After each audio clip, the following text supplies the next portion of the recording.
ठोस और कठोर चट्टानों पर छपे।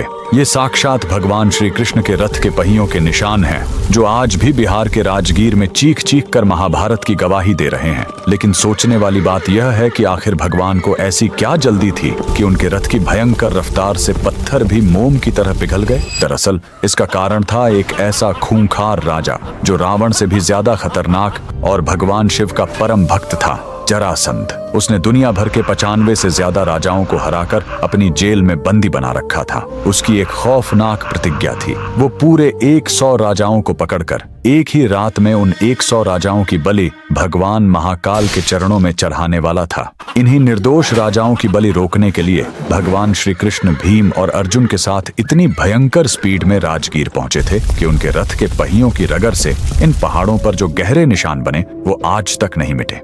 राजगीर पहुंचकर श्री कृष्ण ने सीधा जरासंध को कुश्ती के लिए चुनौती दे दी। जरासंध ने भीम के साथ लड़ना चुना, लेकिन जरासंध कोई साधारण इंसान नहीं था।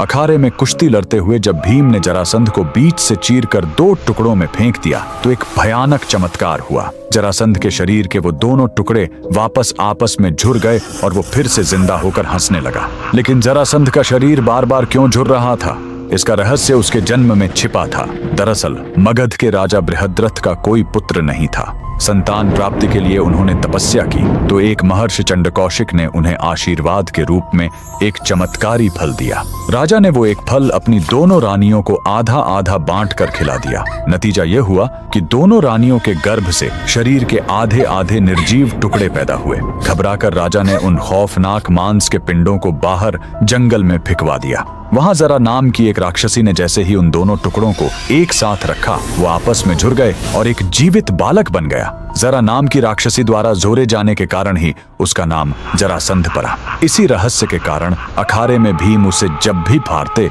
वो वापस जुड़ जाता।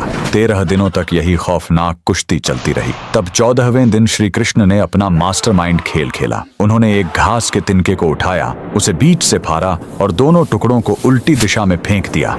भीम तुरंत भगवान का इशारा समझ गए। उन्होंने जरासंध को फिर से बीच से फाड़ा, लेकिन इस बार दाएं हिस्से को बाईं तरफ और बाएं हिस्से को दाईं तरफ फेंक दिया। उल्टी दिशा में होने के कारण वो टुकड़े कभी दोबारा नहीं जुड़ पाए और शिव के उस खूंखार भक्त का हमेशा के लिए अंत हो गया। आज भी राजगीर के वो रथ के निशान साबित करते हैं कि नारायण की लीला के आगे कोई नहीं टिक सकता। अगर आप भी श्री कृष्ण के भक्त हैं तो कमेंट में पूरे जोश के साथ लिखें, जय श्री कृष्णा।